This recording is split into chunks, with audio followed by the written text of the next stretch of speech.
할렐루야. 성경은 언약이라고 합니다. 성경은 언약으로 이루어져 있습니다. 이스라엘 백성을 향해서 언약 백성이라고 그럽니다. 이 언약은 하나님과 인간과 맺은 언약입니다. 그래서 옛 언약이 있고 새 언약이 있는데, 옛 언약은 과거에 맺어진 언약, 구약을 옛 언약이라고 합니다. 새 언약은 새로 맺은 언약, 예수님을 통해 맺은 언약, 그것을 신약이라고 합니다. 성경은 언약이라는 책입니다. 즉 언약은 약속이죠. 하나님과 인간과 맺은 약속. 이 언약에는 일반 언약이 있고 쌍방 언약이 있습니다. 일반적인 언약은 일방적으로 한쪽에서 맺어진 언약이요, 쌍방 언약은 양쪽이 합의하에 맺어진 언약입니다. 이 언약은 의무와 책임이 있어요. 그 언약이 이루어지기 위해서는 약속을 지켜야 되고, 그 책임을 따르는, 책임을 져야 하는, 이행해야 되는, 그게 바로 언약입니다. 그러니까 하나님은 인간과 언약을 맺으셨어요. 믿으십니까? 근데 이 언약에는 무조건적인 언약이 있고 조건적 언약을 또 나눌 수 있어요. 무조건적 언약은 조건이 없는 언약이 무조건이에요. 조건 언약은 뭐예요? 조건이 있는 거죠. 언약이 성립이 되기 위해서는 조건이 갖춰져야 돼요. 만약 이렇게 하면 이렇게 하겠다, 이게 조건 언약이죠. 또 이 언약에는 일시적인 언약이 있고 영원한 언약이 있어요. 즉 일시적으로 맺은 언약은 시간 제한이 있죠. 영원한 언약은 시간 제한이 없어요. 그냥 영원한 거예요. 이 언약의 개념을 알아야만이 성경이 보여요. 이 언약의 의미를 모르면 구약은 뭐고 신약은 뭐고 아무것도 이해가 안 돼요. 복음이 뭔지를 이해를 못해요. 그래서 자꾸 제가 언약을 조금씩 나누는 거예요. 언약만 너무 깊이 다루면 신학적에서 머리가 골치 아프고 힘들어하니까 단순히 지식적인 영역이 아니라 이걸 말씀과 연결해서 조금씩 터치를 하는 거예요. 그러니까 하나님이 이스라엘 백성과 맺은 언약은 어떤 언약인가? 그것을 아는 게 필요하죠. 그래서 우리에게 주신 언약이 엄청난, 이게 놀라운 복음이구나, 이것을 깨닫게 되는 거예요. 할렐루야.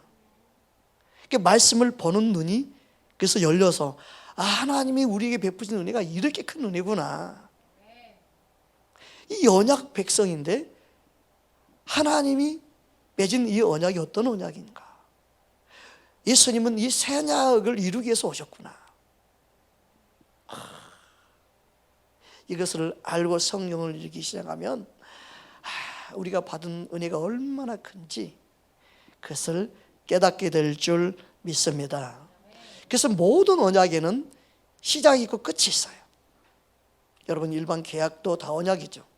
몇 년 계약하잖아요. 그럼 언제부터 시작, 끝이 있어요. 네. 그렇죠? 그 계약이 끝나면 어떻게 돼요? 다시 계약서를 작성해서 언약을 맺어야 되죠. 네. 그리고 새로 작성하는 거나, 그래서 언약을 맺으면 그때부터 언약이 시작되는 거예요. 이 세상은 놀랍게도 그런 계약을 이루고 있습니다. 하나님은 이스라엘 백성의 언약을 맺었고, 또한 저와 여러분은 예수님을 통해서 새 언약 백성이 된 걸 여러분 믿으시기 바랍니다. 그러니까 하나님 은혜를 알 때, 은혜라는 것은 이 언약을 맺은 것을 아는 거예요. 그럼 이 언약은, 하나님이 우리가 맺은 언약은 어떤 언약인가? 이것을 알아가는 것이죠. 이것을 이해하고 알 때 엄청난 말씀 안에 자유를 누리는 것이죠. 기쁨을 얻는 거예요. 여러분, 하나님이 우리에게 맺은 그 언약을 알아가는 귀한 은혜가 있기를 주의 이름으로 축복합니다. 율법은 하나님께서 모세를 통해서 이스라엘 백성과 강야 시내산에서 맺은 언약입니다. 먼저 그 언약을 어떤 언약인지 한번 여러분 살피면서 생각하면서 말씀을 보기 원합니다. 출애굽기 19장 3절에 6절입니다. 함께 합독하겠습니다. 모세가 하나님 앞에 올라가니 여호와께서 산에서 그를 불러 말씀하시되 너는 이같이 야곱의 집에 말하고 이스라엘 자손들에게 말하라. 내가 애굽 사람에게 어떻게 행하였습니까? 내가 어떻게 독수리 날개로 너희를 업어 내게로 인도하였음을 너희가 보았느니라. 세계가 다 내게 속하였나니 너희가 내 말을 잘 듣고 내 언약을 지키며 너희는 모든 민족 중에서 내 소유가 되겠고 너희가 내게 대하여 제사장 나라가 되며 거룩한 백성이 되리라. 너는 이 말을 이스라엘 자손에게 전할지니라. 특별히 5절 6절에 보니까 어떤 언약이에요? 일방 언약이에요? 쌍방 언약이에요? 네. 조건적이죠. 만일 너희가 이렇게 하면 쌍방 언약이에요. 쌍방 언약이면서 무조건적이 아니죠. 조건이 들어가죠. 조건적 언약이에요. 쌍방 언약이요, 조건적 언약이에요. 그래서 예수를 무턱대고 믿는다고 믿으면 다 된다고 생각하는 것은 말씀하고 빗나가는 거예요. 쌍방 언약이에요. 한쪽만 어겨도 성립이 안 되는 거예요. 무조건이 아니라 조건적이에요. 그래서 이스라엘 백성에게 모세가 묻습니다. 출애굽기 24장 3절 우리 함께 보겠습니다. 모세가 와서 여호와의 모든 말씀과 그의 모든 율례를 백성에게 전하며 그들이 한 소리로 응답하여 이르되 여호와께서 말씀하신 모든 것을 우리가 준행하리이다. 약속이 쌍방으로 이루어진 거예요. 하겠습니다. 그렇게 오케이 한 거예요. 누가요? 백성들이. 그래서 언약의 시작을 알리는 그게 의식이에요. 언약의 시작을 알리기 위해서 모세가 그 다음에 한 게 뭐냐면 하나님 앞에 약속을 이행하겠습니다 하면서 제사를 드려요. 그 제사가 뭐냐면 번제와 화목제입니다. 번제와 화목제. 출애굽기 24장 4절 5절입니다. 함께 합독합니다. 모세가 여호와의 모든 말씀을 기록하고 이른 아침에 일어나 산 아래에 제단을 쌓고 이스라엘 12지파로 12기둥을 세우고 이스라엘 청년 자손들 보내요. 여호와께 서로 번제와 화목제를 드리게 하고. 근데 놀랍게 그 언약의 새로운 중보자로 오신 예수님은 뭐의 제물이 돼요? 번제와 화목 제물이 되시죠. 구약과 신약 연결되죠? 이렇게 말씀은요 연결이 돼야 돼요. 구약 따로 신약 따로가 아니에요. 언약이기 때문에 연결이 돼요. 믿으십니까? 그래서 예수님은 번제의 제물로, 화목의 제물로, 그래서 화목 제물로 오신 줄 믿습니다. 그래서 언약을 너희가 어길 때 어떻게 된다? 피 흘림이 있다는 거예요. 그래서 피의 언약을 맺는 거예요. 할렐루야. 다음 7절에서 8절 보겠습니다. 출애굽기 24장 7절 8절입니다. 함께 합독하겠습니다. 언약서를 가져다가 백성에게 낭독하여 듣게 하니 그들이 이르되 여호와의 모든 말씀을 우리가 전행하리이다. 모세가 그 피를 가지고 백성에게 뿌리며 이르되 이는 여호와께서 이 모든 말씀에 대하여 너희와 세우신 언약의 피니라. 아멘. 피의 언약의 특징이 뭐예요? 어기면 너희가 이 피값을 치러야 된다는 뜻이에요. 너희가 약속을 어기면 피의 대가, 너희 목숨을 내놔야 된다는 뜻이에요. 이게 피의 언약이에요.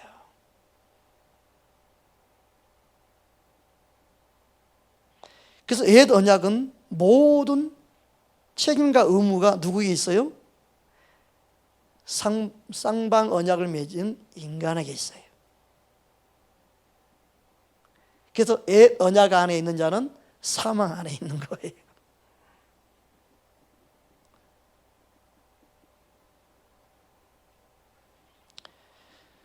그런데 이스라엘 백성도 어떻게 했어요? 언약을 지켰어요?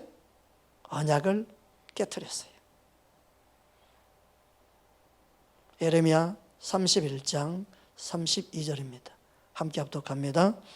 이 언약은 내가 그들의 조상들 손을 잡고 애굽 땅에서 인도하여 내던 날에 맺은 것과 같지 아니할 것은 내가 그들의 남편이 되어서도 그들이 내 언약을 깨뜨렸음이라. 여호와의 말씀이니라. 그래서 약속한 게 새 언약이에요. 새 언약은 그들과 맺은 언약과 다르다. 그러면 새 언약을 왜 맺었는가? 너희가 언약을 깨뜨렸기 때문이다. 그래서 31절 앞구절에 다음같이 선포하고 있는 거예요. 31절 앞구절입니다. 함께 합독합니다. 여호와의 말씀이니라. 보라, 날이 이르리니 내가 이스라엘 집과 유다의 집에 새 언약을 맺으리라. 그래서 예수님은 새 언약을 맺으러 오신 거예요. 그래서 새 언약의 중보자가 누구요? 예수님이에요. 예수님을 통해서 언약이 이루어진 거예요. 우리는 언약을 깨트려서 맺을 수 없는 자인데 예수님을 통해서 언약 백성이 됐는데 새 언약 백성이 된 거죠. 할렐루야. 이게 하나님의 은혜입니다. 그러니까 율법은 그럼 뭐예요? 율법은 주어진 목적이 있고 그리고 결국 뭐 유효기간이 있다는 거예요. 언제까지일까요? 예수님 오실 때까지예요. 할렐루야. 그래서 갈라디아 3장 19절에 다음같이 말씀합니다. 함께 합독합니다. 그런즉 율법은 무엇이냐? 범법함으로 더하여진 것이라. 전사들 통하여 한 중보자의 손으로 베푸신 것인데 약속하신 자손이 오시기까지 있을 것이라. 이 약속의 자녀가 누구예요? 예수님이죠. 그 약속의 자녀, 약속. 이건 아브라함과 맺은 약속. 씨, 후손. 단순히 이삭이 아니라, 단순히 다윗이 아니라 예수님을 계속해서 말씀하기 위함이죠. 그래서 약속의 자녀는 예수님이에요. 그래서 예수님이 오시기까지 율법이 유효기간으로 있는 거예요. 그래서 우리는 옛 언약이 아니라 새 언약 백성으로서 살아가는 거죠. 할렐루야.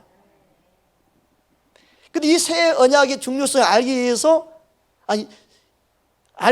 옛 언약이 필요한 거예요. 그래서 옛 언약 안에 매여 있으면 안 되고 옛 언약을 통해서 반드시 새 언약으로 옮겨와야 되죠. 그럴 때 복음의 능력, 주님 안의 은혜와 사랑이 어떠한 것인지 우리가 알 수 있고 감사할 수 있게 되는 거예요. 그래서 예수 믿는 기쁨, 예수님 안의 자유, 하나님이 그리스도 안에 주어진 은혜가 어떤 은혜인지 이걸 깨닫는 것이에요.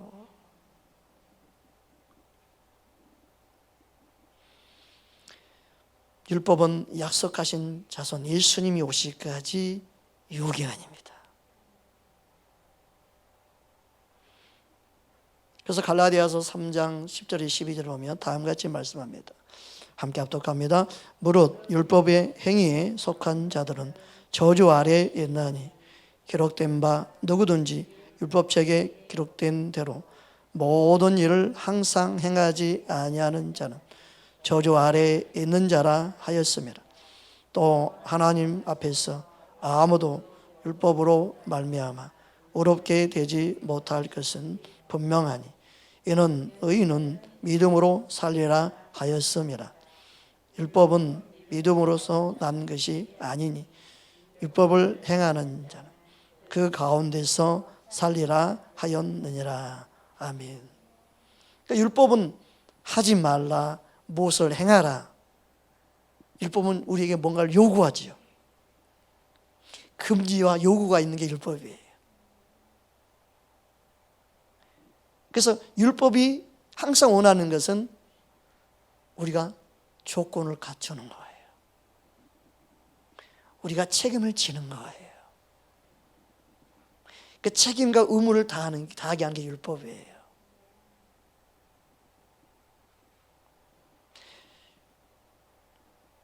그런데 은혜는 뭡니까? 은혜는, 하나님이 요구하는 은혜는 뭐냐?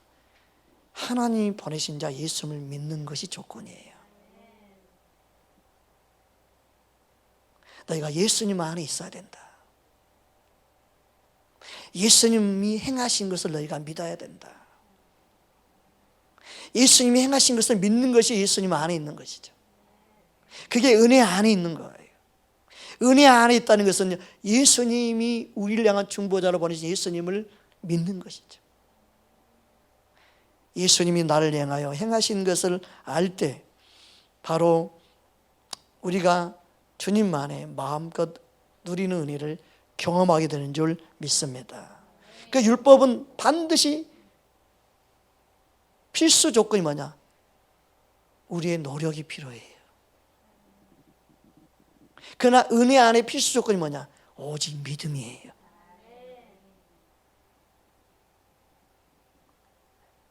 그 은혜로 되어드냐? 율법 안에 있느냐? 율법으로 믿음 생하느냐? 엄청난 하늘과 땅 차이죠.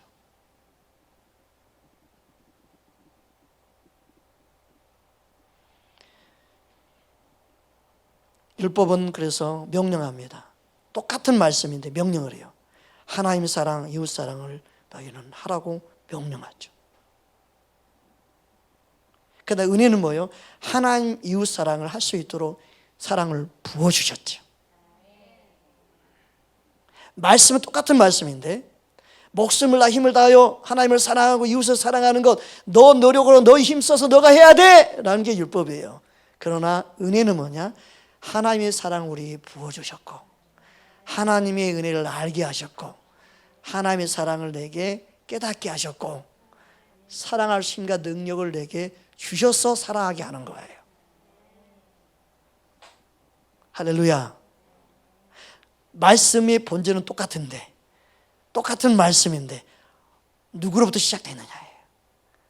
우리의 힘과 우리의 노력을 하려고 말씀을 접근해 가는 것은요, 아직도 율법적인 신앙으로 하기 때문에 그 말씀이 이루어지지 않고 말씀대로 살 수도 없고 어떻게 결과가 나타나요? 정죄하고 판단하는 일을 계속해서 율법의 아래서 사람들을 판단하고 정죄하는 일을 계속해 가는 거예요. 그러나 은혜 안에 있는 사람은요, 정죄 판단이 아니라 용서와 긍휼을 베푸며 살아가는 거예요. 누구처럼요? 예수님처럼.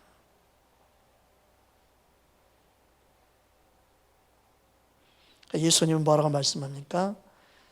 예수님은 똑같은 말씀인데 새 계명을 말씀할 때 다음과 같이 말씀합니다. 요한복음 13장 34절입니다. 함께 합독합니다. 새 계명을 너희에게 주노니 서로 사랑하라. 내가 너희를 사랑한 것 같이 너희도 서로 사랑하라. 사랑을 보여주셨습니다. 사랑을 주셨습니다. 사랑을 우리에게 받게 하셨어요.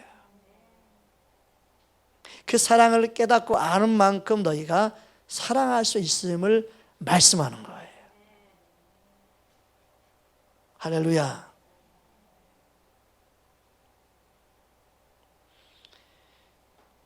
그래서 예수님이 먼저 나를 사랑하셨음을 깨달을 때 사랑할 수 있는 거예요.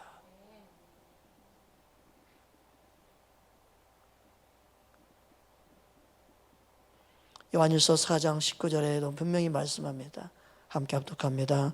우리가 사랑함은 그가 먼저 우리를 사랑하였음이라. 그래서 40절에 형제를 사랑은 곧 하나님 사랑과 관련되어 있어요. 4장 20절, 요한일서 4장 20절입니다. 함께 합독합니다. 누구든지 하나님을 사랑하노라 하고 그 형제를 미워하며 이는 거짓말하는 자니 보는 바 그 형제를 사랑하지 아니하는 자는 보지 못하는 바 하나님을 사랑할 수 없느니라. 그래서 이 말씀을 하는 거예요. 그러니까 하나님의 사랑을 너가 모르니까 사랑할 수 없는 거라는 거예요. 너가 하나님을 사랑한다면 형제를 사랑하지 않는 것은 너가 속고 있는 거라는 거예요. 너가 스스로 거짓말하고 있는 거예요. 너 자신이 속고 있는 거예요. 그것은 뭐예요? 율법 안에 있는 믿음 생활을 하고 있다는 증거예요. 사랑하지 못한다는 거죠. 여러분, 우리 안에 주님의 사랑으로 사랑하는 법을 힘쓰게 되면요, 내 안에서 미운 마음을 갖기 어려워지게 돼 있어요. 용서가 안 되는 게 더 어려워지는 거예요. 내가 막 분노해서 그 사람을 막 증오하고 미워하는 마음을 갖고 싶은데 이게 안 돼요. 예수님이 내 안에 계시기 때문에. 그냥 그 마음이 사람처럼 싹 녹아져 버리고 미운 마음이 싹 사라져 버리고 다시 불쌍히 여기는 마음이 생기고 다시 긍휼히 여기는 마음이 생기고 다시금 그의 마음과 몰라서 그렇구나 하면서 주님의 사랑으로 용서가 되어지는 그 마음이 내 안에 생긴단 말이에요. 예수님 때문에.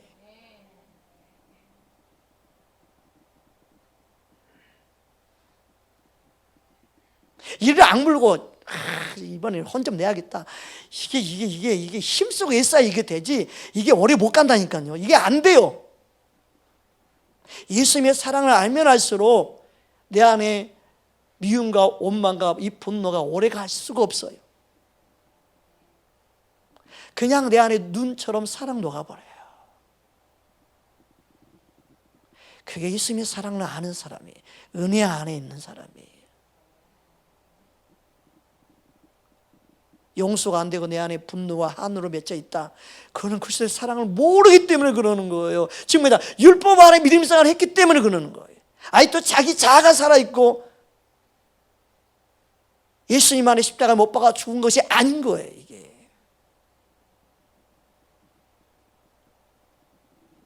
말씀을 피해가려고 하지 말고 말씀 앞에 자신을 부딪혀서 나는 왜 이럴까 물어야 되지요.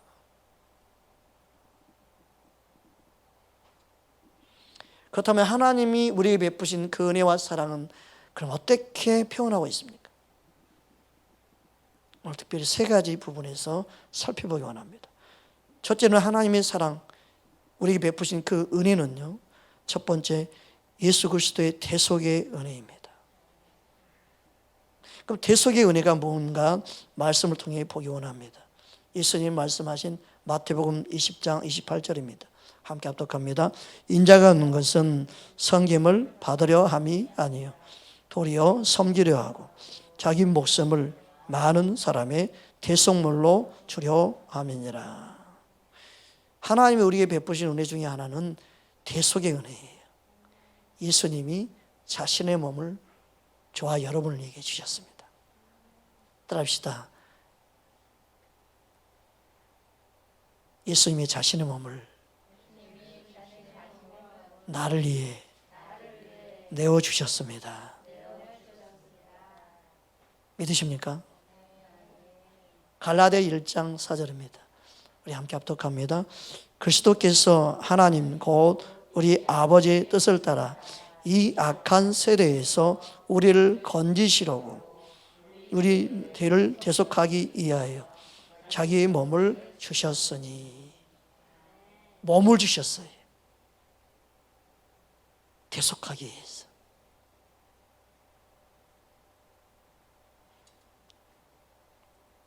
그래서 베드로전서 1장 18절 19절에도 다음과 같이 말씀하고 있습니다. 함께 합독합니다. 너희가 알거니와 너희 조상이 물려준 헛된 행실에서 대속함을 받은 것은 은이나 금같이 없어질 것으로 된 것이 아니요 오직 흠없고 점없는 어린 양 같은 그리스도의 보배로운 피로 된 것이니라. 아멘. 그 대속이란 말은 뭐냐? 죄의 노예로부터 해방이에요.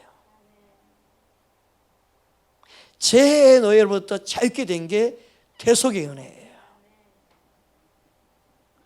몸의 모든 결박을 푸신 거예요. 그러니까 육신적으로 매여 있는 그 삶에서 벗어나게 한 거예요. 세상의 죄로부터 어둠의 모든 사망의 권세로부터 자유케 하신 은혜가 대속의 은혜예요. 믿으십니까? 그래서 하나님 우리에게 베푸신 사랑은 첫째 대속의 은혜를 기억하는 거예요. 할렐루야. 두 번째로 하나님이 우리에게 베풀어 주신 은혜, 그리스도 안에 우리가 있는 그 은혜는 뭐냐? 주님께서 우리에게 베푸신 은혜는 바로 따라합시다. 의롭다 하심입니다. 의롭다 하신 은혜는 법적인 용어로 칭이라고 그러죠. 법적인 의미예요. 의롭다. 즉 죄인으로서 너는 살아야 되는 죄인인데 법적인 용어로 죄가 없다고 선언해 주신 거예요. 그게 바로 의롭다 칭함이에요.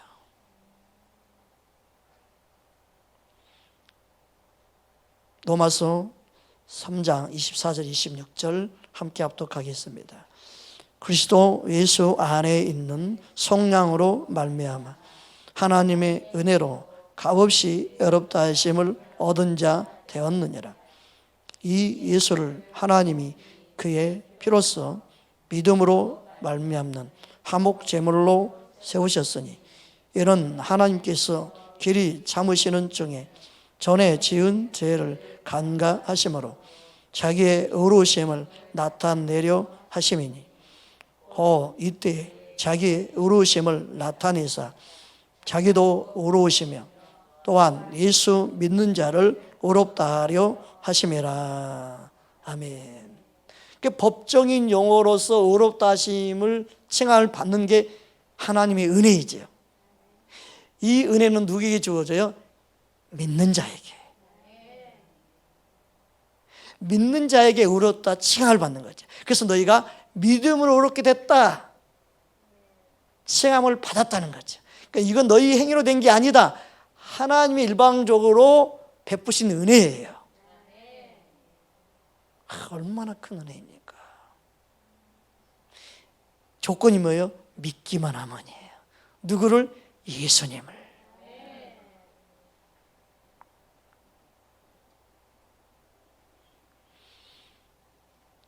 로마서 3장 28절입니다. 함께 합독하겠습니다. 그러므로 사람이 의롭다 하심을 얻는 것은 율법의 행위에 있지 않고 믿음으로 되는 줄 우리가 인정하노라. 너가 믿으니까 내가 의롭다고 칭했다 이거예요. 법적으로 너희는 이제 더 이상 죄인이 아니다. 와, 이 선언해 주는 거예요.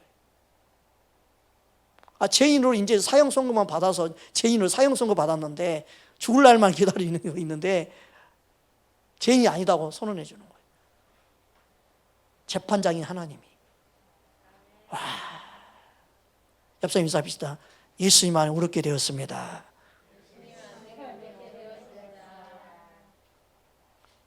근데 너 율법 안에 있으면 뭐라고 생각해요? 나는 죄인이에요. 나 저 감옥에 있어야 돼요. 자신을 정죄하고 있죠. 예수님 안에 들어와도 율법의 생각 안에 매여 있죠. 그래서 하나님이 주신 자유를, 하나님이 주신 선언을 인정하지 못하는 거죠. 그게 믿음이 없는 거예요. 믿음으로 의롭게 되는 거예요. 믿으십니까? 이걸 믿어야 합니다. 그래서 의롭다 칭함은 재판장이신 하나님이 예수를 믿은 그 믿음 때문에 의롭다고 선언해 주는 거예요. 그게 바로 하나님이 우리 주신 그리스도 안에 누리는 은혜입니다. 이걸 믿어야 복음의 능력이 나타나요.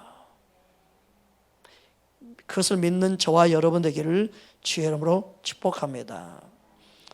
세 번째 하나님의 사랑은 바로 거룩하심입니다. 우리를 거룩하게 하셨습니다. 이것을 깨달아야 합니다.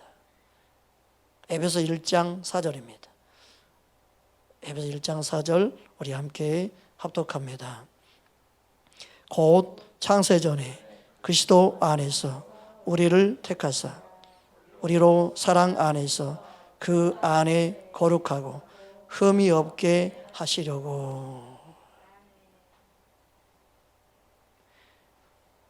이 거룩이란 뜻은 구별됨이에요.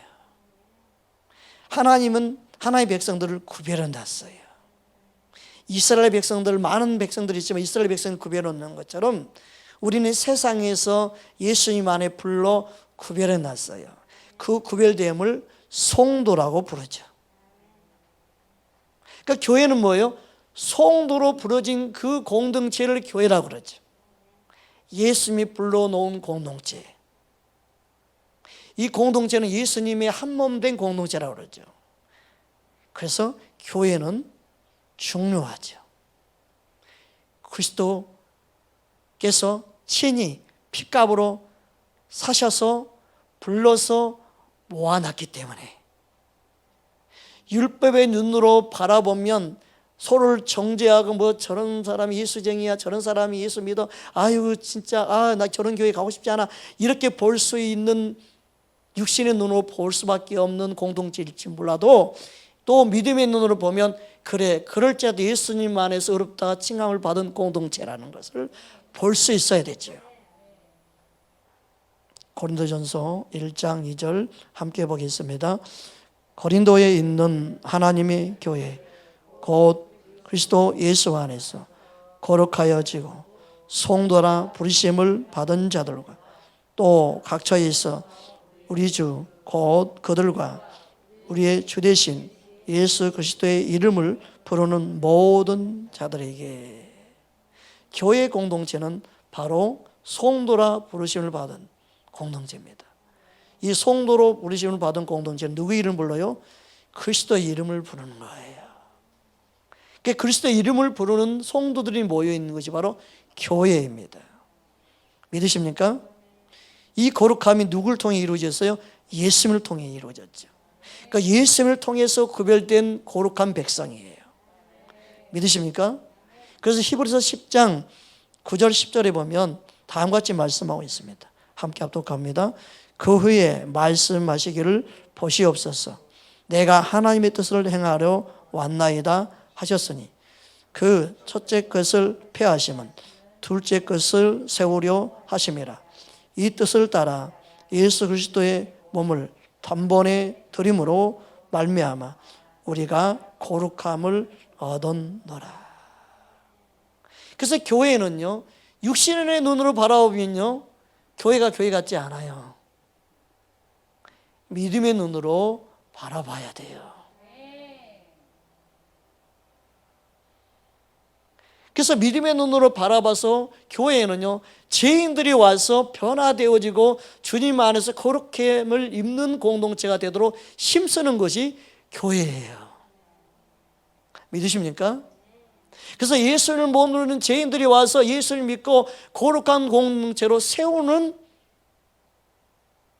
주님의 뜻을 이루는 그 목적 위에 교회가 세워진 거예요. 교회는 누가 세웠어요? 예수님이 친히 세웠지요. 교회를 우습게 여기면 주님의 몸을 우습게 여기는 거예요. 그래서 우리는 교회를 함부로 말하기 어려워요. 그래서 믿음으로 바라봐야 돼요. 할렐루야. 예수님이 친히 세운 교회에 나도 이로 인한 사실, 그래서 서로가 서로를 형제 사랑으로 예수님이 나를 사랑한 것처럼 사랑해야 되는 공동체로 주신 거예요. 그 사랑으로 행하지 아니하면 안 되는 거예요. 원망, 불평, 정죄하는 공동체 되면 안 돼요. 그것은 율법으로 서로를 바라보는 거. 어떤 잘못을 해도 주님의 사랑으로 여기고 바라볼 수 있어야 돼요. 그게 은혜가 넘치는 교회가 되는 거예요. 가정 안에 은혜가 넘치는 가정 되기를 주님을 축복합니다. 부부간에 서로가 은혜가 넘치는 부부 되기를 주님을 축복합니다. 한국교회는 은혜의 복음의 능력으로 회복되어야 합니다. 그것을 위해서 우리는 기도해야 되는 거예요. 예수님 안에 있는 은혜 안에 속한 공동체가 되도록. 믿으십니까? 그래서 교회의 영광스러움은요, 사람에게 있지 않아요. 교회의 영광스러움은 예수님께 있는 거예요. 예수님이 시작하고 예수님이 이루셨고 예수님이 완성해가고 예수님이 다 행하시는 거예요. 그래서 예수님만 있지 아니하면 어떤 인간, 어떤 사람도 하나님의 영광을 나타낼 수가 없어요. 아무리 교회를 아름답게 꾸며도 예수님 안에 있지 아니하면 영광스러운 교회가 되지 못해요. 오직 우리는 예수님 안에 속해야 될 줄 믿습니다. 그래서 예수님 앞에 영광스러운 교회로 세우신 거예요. 할렐루야. 에베소 5장 27절입니다. 함께 합독합니다. 자기 앞에 영광스러운 교회로 세우사 티나 조림 잡힌 것이나 이런 것들이 없이 거룩하고 흠이 없게 하려 하심이라. 그러니까 교회는 하나님이 세운 공동체입니다. 친히 세웠습니다.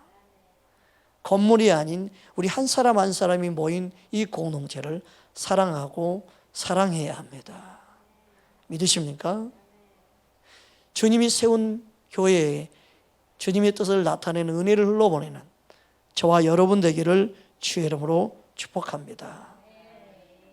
그 주님의 영광스러운 교회는 주님이 친히 세웠고 주님 안에 있는 그들을 향해 말씀하시는 거예요. 그래서 예수님 앞에 있는 그들을 향해 영광스러운 교회가 되게 하신 거예요. 그래서 우리는 말씀 안에 진리 안에 있기를 힘써야 되는 겁니다. 할렐루야. 주님의 사랑으로 사랑을 힘써야 되는 거예요. 하나님이 우리에게 주신 은혜, 구속함을 알아야 됩니다. 의롭다 하심을 알아야 됩니다. 거룩하게 하심을 아는 저와 여러분 되기를 주의 이름으로 축복합니다.